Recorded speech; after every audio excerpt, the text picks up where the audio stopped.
Hello everyone दोस्तों, मैं अरुण शर्मा। आप देख रहे हैं दोस्तों इस वीडियो में बात करने वाले हैं यूपी के हाथरस के बारे में कि जो हाथरस में बाबा का भगदड़ कांड हुआ, जिस पे यूपी सरकार फेल नजर आई। आनन फानन में कार्रवाई हो रही है, पर अभी तक ना तो बाबा का पता है, ना बाबा के खिलाफ कोई सख्त कार्रवाई हुई है।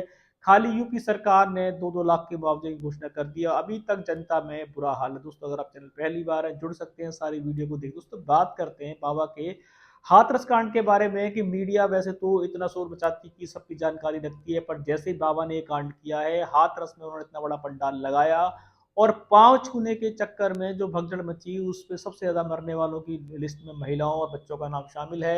यूपी सरकार की पोल खुल के रख गई कि इतना बड़ा उन्होंने जो पंडाल लगाया उसमें लाखों आदमी कैसे आ गए।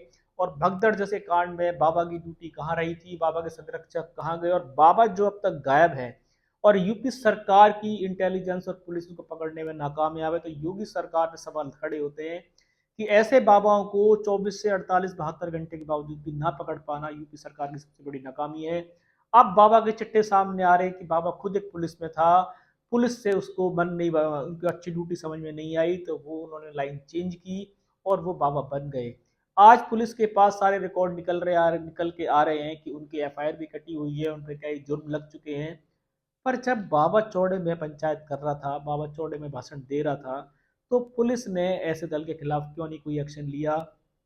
अब बाबा को, तो वो बाबा नदारद है और बाबा ने किसी घायल को कोई राशि की अभी तक घोषणा नहीं की। और बाबा के सारे ठिकानों पे सारी रेड लग चुकी है, पर बाबा पुलिस की पहुंच से बाहर है। क्या यूपी में कोई ऐसा बड़ा कोई तलब अधिकारी है या ऐसी कोई बड़ी मिनिस्ट्री है जो बाबा को संरक्षक दे रही है कि अगर यूपी पुलिस अपनी पे आ जाए और इंटेलिजेंस अपनी पे आ जाए तो ऐसे बाबा को 24 घंटे में क्या, कोई भी पुलिस 4 घंटे में पकड़ सकती है। पर यूपी सरकार कानों में तेल डाल के बैठी हुई है, रुई लगा रखी है कि ये कुछ नहीं होने वाला। सिर्फ आनंद फानन में 2-4 हॉस्पिटलों में योगी सरकार ने, योगी ने जाके मुलाकात कर ली, उससे जनता का दुख कैसे कम होगा। सबसे पहले उस बाबा को पकड़ने की जरूरत है जो बाबा इतनी बड़ी पब्लिक में पब्लिक को रौंद के भाग गया और 24, 48, 72 घंटे के बावजूद भी बाबा पुलिस की पहुंच से बाहर है। क्या बाबा इंटेलिजेंस से भी ऊपर है? क्या बाबा के पास कोई सैटेलाइट चल रहे हैं? क्या बाबा ने आकाश में कोई घर बना रखा है कि अगर बाबा यूपी के एरिया से रातों रात गायब हो जाता है तो इंटेलिजेंस और पुलिस फेलियर प्रशासन है? पुलिस को इसमें बुरा मानने की जरूरत नहीं है, पुलिस को इसमें काम करने की जरूरत है। अगर पुलिस के भी अपने कुछ किसी के घर की ऐसे मौत होती तो क्या पुलिस बर्दाश्त कर लेती? योगी सरकार के समय रहते इतना बड़ा कांड, जो बड़ा कांड हुआ है, उसकी कड़ी निंदा करते हैं।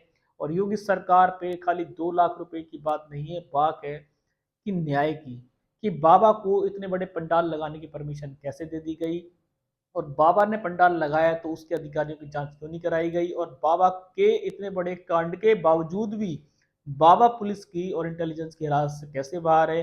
क्या बाबा सबसे बड़ा नेता है? क्या बाबा के इंटेलिजेंस बहुत बड़ी पावर है कि जो बाबा को पकड़ने में यूपी पुलिस अब तक फेल रही है? दोस्तों, फिलहाल इस पर योगी सरकार ने नया बयान दे दिया है। उन्होंने साफ कहा है कि ये किसी की साजिश है। योगी सरकार जब भी कोई काम करने में फेल हो जाती है, उनका प्रशासन फेल हो जाता है, चाहे आए दिन शूटर रोड पे किसी को मार जाते हैं, तो उसके बावजूद भी वो कहते हैं कि कोई साजिश है। साजिश को, अपने सिस्टम को फेलियर कहने के ना कहना और किसी सरकार को साजिश बता देना, किसी और नेता को साजिश में बता देना, ये सरकार की बहुत पुरानी आदत बन गई है। अपनी इंटेलिजेंस को फेलियर मानना जरूरी है। पुलिस प्रशासन की कार्रवाई से सख्त नाराज है जनता। अगर पुलिस ने समय रहते एक्शन लिया हो तो बाबा आज भाग नहीं जाता।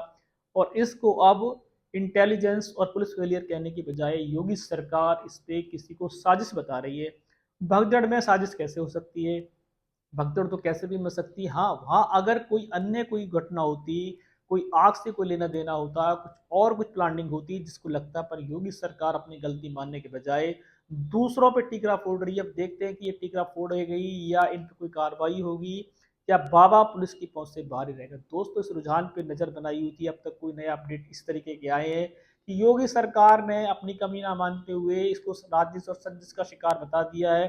अब बाबाओं के साथ कौन साजिश कर रहा है और बाबाओं को कौन बचा रहा है, ये तो योगी सरकार ही बता सकती है। इस पे कोई रुझान पे कोई नया अपडेट होगा समय से पहले बताएंगे। अगर आप चैनल पहली बार हैं, जुड़ सकते हैं, सारी वीडियो को देख। दोस्तों, मैं अरुण शर्मा मिलूंगा नई सोच के साथ, तब तक अपना ध्यान रखें।